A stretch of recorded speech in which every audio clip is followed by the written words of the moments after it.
Hi. Hello and welcome back. My name is Chris Marquardt. This is Pick One Photo. Thanks for coming back. In this little show, I invite a guest. The guest brings one of their own photos and picks one of my photos, and then we talk about the photography. And with me today is Andrea Diener. Andrea, hello. Hi.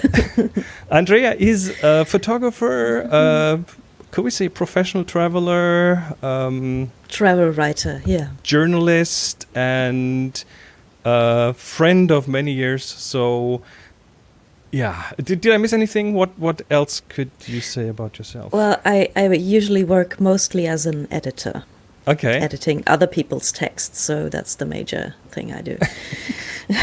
Well, and you're also a broadcaster and a podcaster because you're also Yeah, that's right. on one of Holger Klein's Vrind podcasts. Try to pronounce Vrind and Vrind. Vrind. And that's where you talk about your travels. So Exactly. you have a whole bunch of photography, and you brought one of your photos today. Before we talk about that, would you tell me which of my photos you chose? Number 70. 70. I see. That must be on the right side. 70 Porter. Yes. I like that. Okay.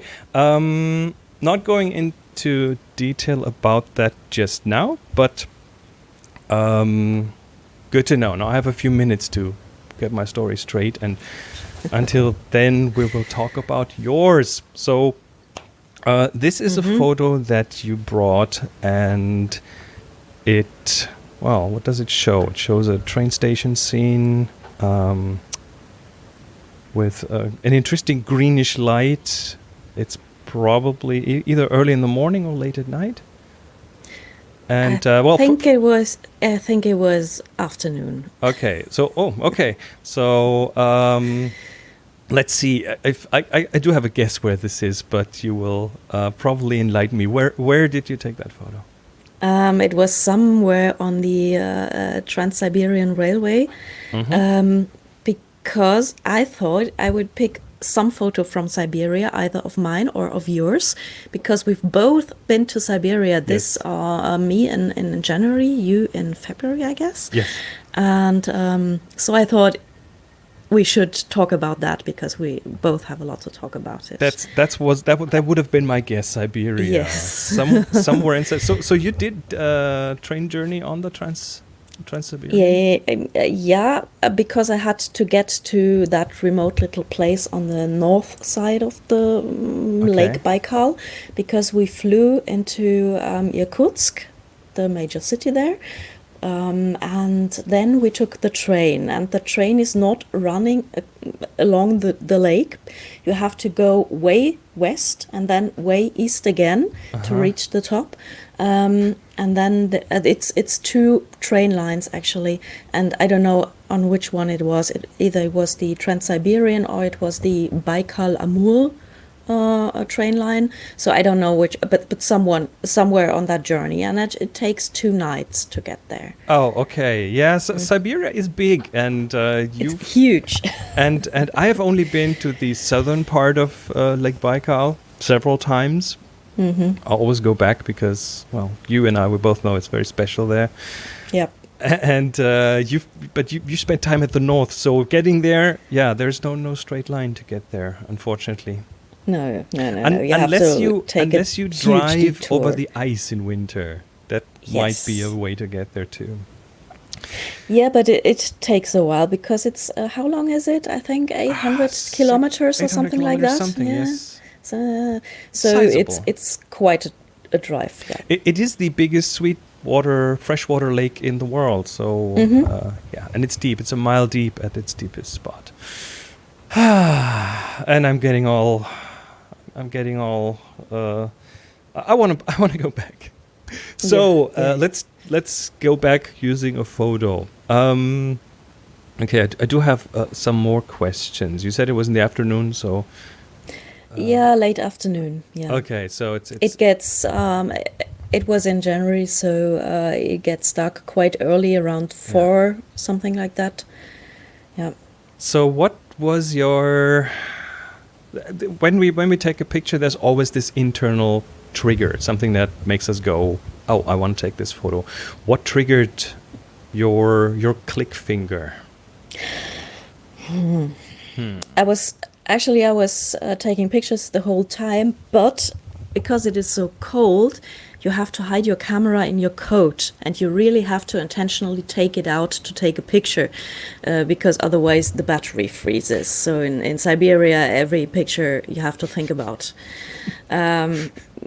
In winter, that's true. In summer, the temperatures can go like plus 40 Celsius, 100 Fahrenheit. So it really has these extremely wide swings in temperature. Yes. In winter, it gets very cold. We had nearly 30 in summer, so yeah. But the lake is cold, so yeah. So I don't know if you've been in the lake in summer. No. It was about 7 degrees. I've been there for one photo shot and then out cold. Again, and that's it. Never again. So Never you had to again. make a deliberate decision to take this photo. You had to take the camera out of your coat and take it. So that was even more of something must have really triggered this to go through this effort. Of course, it's the light.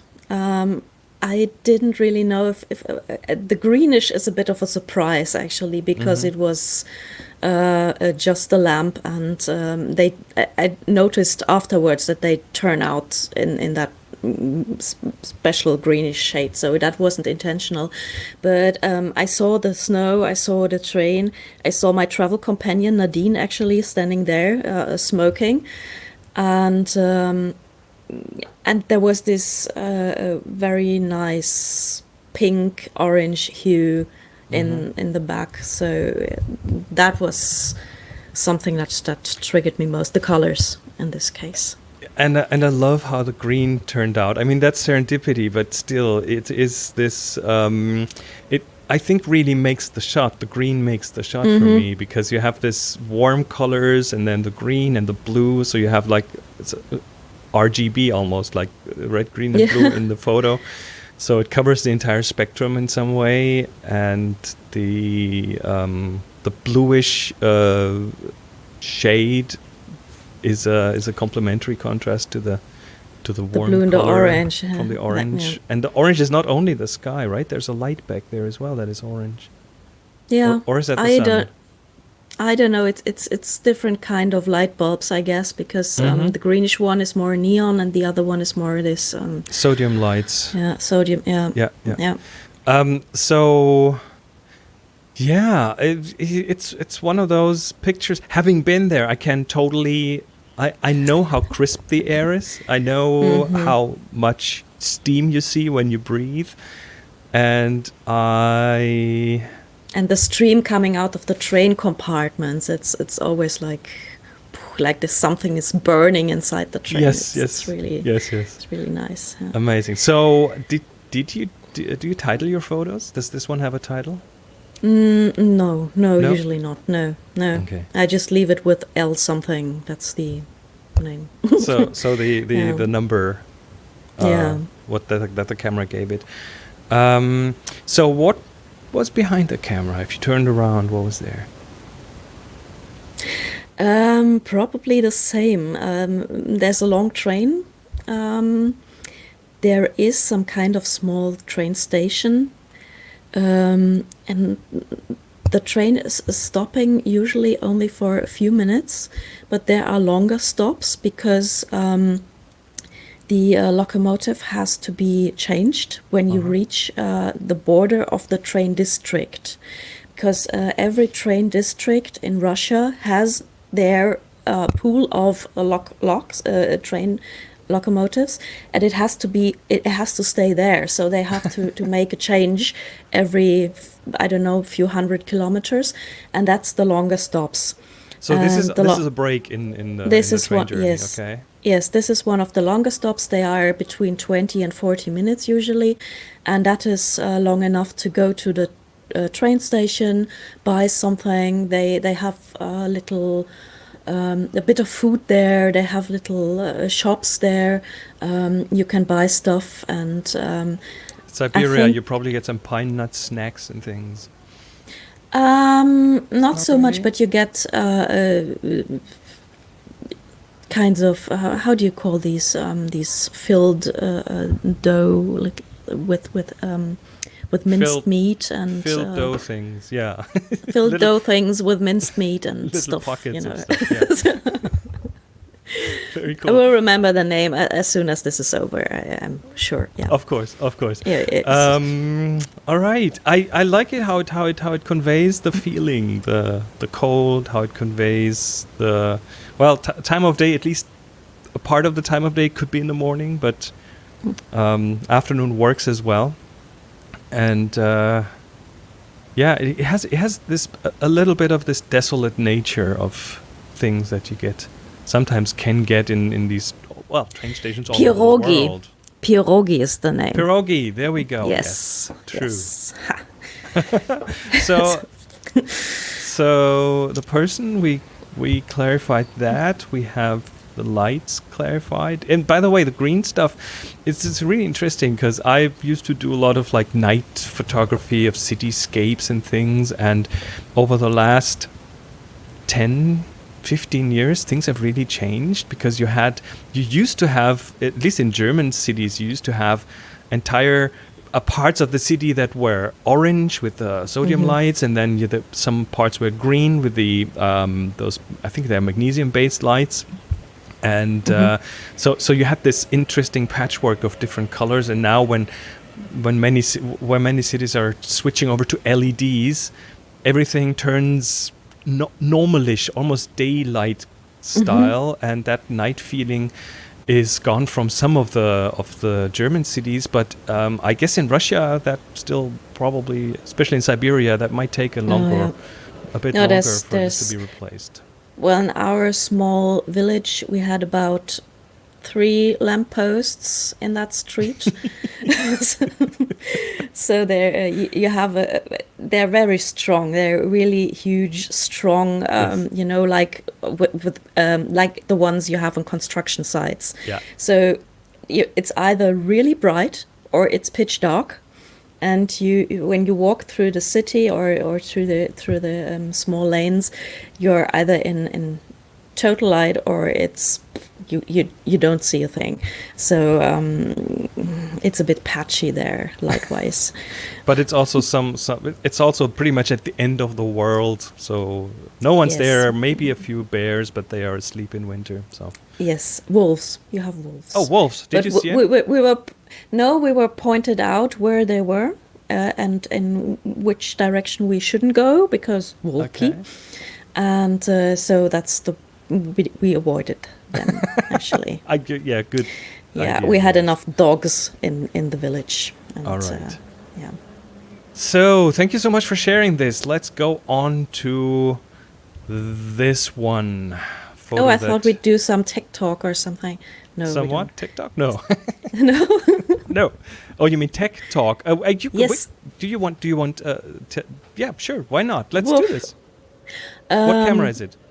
It's Leica M9. So Okay. it's a technology that's 10 years old now, and so the sensor technology is really old, and everybody keeps talking about how hard it is to photograph with it in darker circumstances. So this is, I think, proof that it's not that hard. It behaves beautifully usually when there's a bit of light. When it's really pitch dark, it's a nightmare, of course. But as soon as there's a bit of light, it's perfect. It's nice. And I think I used a 40 millimeter.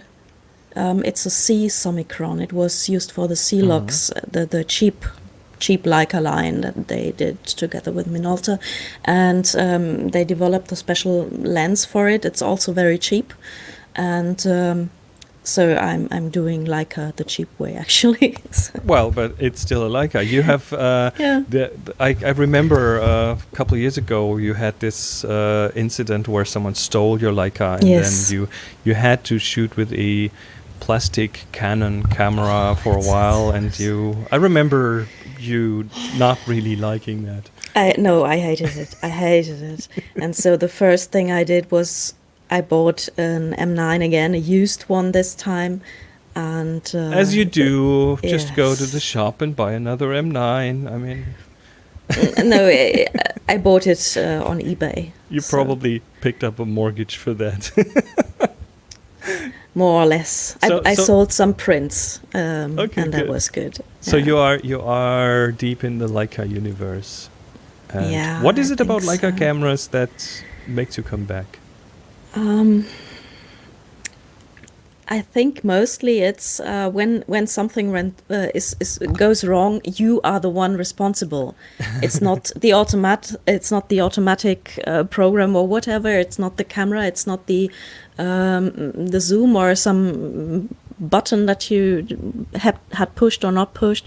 It's you are the idiot. And Okay. I like that. I like that. Being in And, charge. Being in charge. be totally in control of everything, and Mhm. I think it's a good feeling that it's your fault. It's the no And, excuses. It's Yeah. yeah. Sounds good. Sounds very good. All right. Let's move on Mhm. to this one. So, what made you pick that? When I saw that, I was totally irritated because I was thinking, what is that giant ice cone doing there in the midst of the desert? Well, it's a thumbnail, a deceiving thumbnail on that Yes. photo. Yes, it is. Yeah. And then I looked at it and I saw it's not an ice cone, but it's still a bit irritating. So you can come back to that ice cone impression from time to time. So I like it. I like it because it's deceiving. Yes, but it was not on purpose. What I what I did there. This is years The ago. best things happen not on purpose. Exactly, exactly. It was years ago, probably 2009, probably over 10 years ago. A friend of mine, John Miller, who was already here on this show in another episode on Pick One Photo, he organized a hiking tour in the Himalayas. This is in Nepal. Mhm. And it was one of those times when I ended up like learning a lot about myself within the course of like 3 weeks, and it was an extremely good experience. And we hiked every day, almost every day. I think we had a rest day in between sometime, but we hiked at like 3, 4, 5,000 meters elevation, which is crazy. But at the same time, it's just amazing what you can do when you realize that those limitations mostly are in here in your mind and not physical. So doing that, hiking there with a group, I think we were 10 hikers and a handful of Sherpas and porters helping us like to carry the heavy loads, and we had some people, we had a cook with us and some kitchen staff, so we were being taken care of, and we stayed in tents every night, which was not guest houses but tents back then. And so this is during one of the day hikes, and you can see the track that has been trampled down, not just by people but also by yak type animals, bovine animals that are like related to the yaks that carry a lot of things. And that's pretty much the only two ways that things get carried up there is on the back of these. They're called jupkes, or on the back of people. And porter is a profession there. How was your food? Because I was so frustrated when I was in Nepal. I didn't really take long trails. I was just once on about 2,000 meters high. But I was so frustrated because it was lentils and rice and rice and lentils and lentils and rice and we used to call this a Sherpa fuel. It's dalbat, and that's what they eat. What they eat every day, 3 times a day, for every meal almost. But we had kitchen staff who were used to tourists and who did nice things for us. I mean, we had the occasional dalbat, and I really like it, but I don't like it 3 times a day. So yes, that was my problem too. Organized like regular things for us, including at 4,500 meters, they managed to cook a pizza for us. Wow. Which was amazing because they had to do it in a cooking pot. Of course, they didn't have an oven with them, so over a kerosene flame, which was the best pizza in my life. They at one day we had American clients with us as well, so they made mac and cheese for us. So we had like everything that you could imagine, stuff that up there at these elevations your body needs, I don't know, 3,000, 4,000, 5,000 calories a day just to stay alive. Your entire throughput gets much bigger. So even without the hiking, you need calories. So this is the only time in my life when I can eat as many chocolate bars as I like and not gain any weight, because that's nice. It's kind of nice, yeah. So there is a really good pizza place actually, and I think it was in Pucara or something. And there's really Italians who make real pizza there. Yeah. And this actually, I think, after days of dalbat, was the best pizza in my life, and I remember it fondly. There you go. We had at Annapurna. We years later we hiked around Annapurna and we came across a German bakery. So there was a German who moved there years ago, and they were making German bread. Interesting. So this is the porter. You can see his legs under the basket. They have these baskets on their backs, but they don't carry the load on their shoulders. They do carry it with a strap over their head. With the forehead, right? Yeah. So what's interesting? I think on this or on one of the later hikes, we had a spine surgeon with us as a client. So I asked him, what does that do to the spine? I mean, they carry enormous loads up there. I mean, we're talking their own weight and more. So, and he was like, probably not a lot. If you carried this on your shoulders, it would be very bad for your back and for your shoulders. But the way they put the load straight down on the spine is not that hard to take and doesn't really mess you up.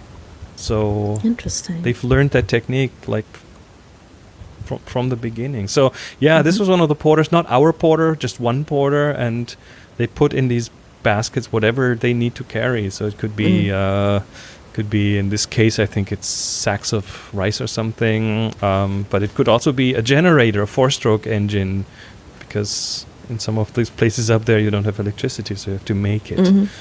And I kind of cheated a bit in this photo because in the background on the right hand side you cannot see a hiker that I cloned out, because there was a hiker with like I think a blue down jacket on and bright orange hiking sticks, and I was like, nope, that does not tell the story I want to tell. So I took the artistic liberty to clone it out. Yeah, tourists are ugly usually. That's right. Yeah, but then on the other hand, we are part of the problem, aren't we? I know. So I usually try to embrace them in one way or the other, and try to integrate them into my pictures. Or go to places that don't have a lot of tourists. Yeah, like Siberia. Yeah, like Siberia, yes. Yeah, we met some tourists actually.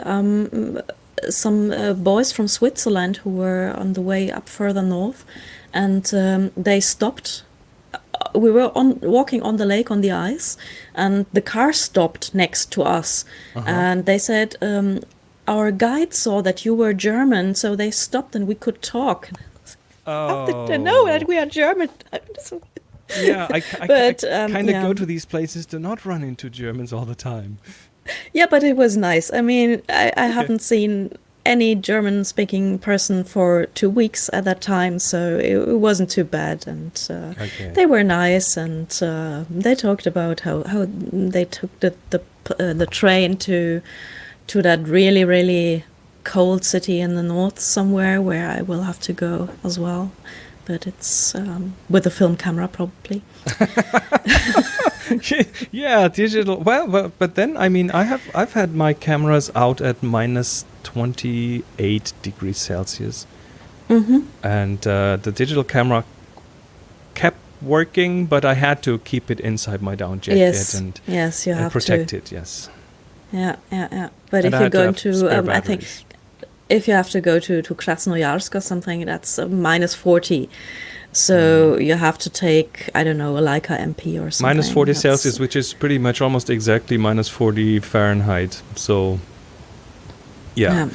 So, awesome. So, here we go again. Siberia and Nepal. What a stretch in between. This is wonderful. Totally. So, Andrea. Actually, I prefer Siberia anytime. But that's just me. I wasn't too impressed by Nepal. I don't know. Maybe you've been to the wrong spots. The one reason I come back to Nepal is not necessarily the landscape, even though that's breathtaking. It's the people. And a friend of mine, when I was there for the first time, he said, Nepal, where you come for the mountains and you return for the people.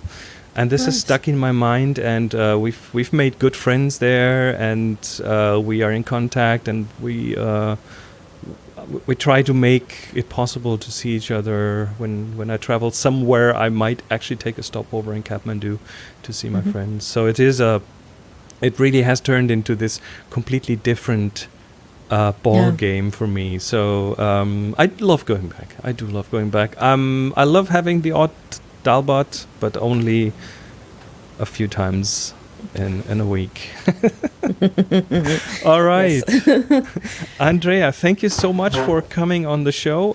If people want to find a bit more about you, I've put your information here on the screen. You have an Instagram account. There's your website with photos.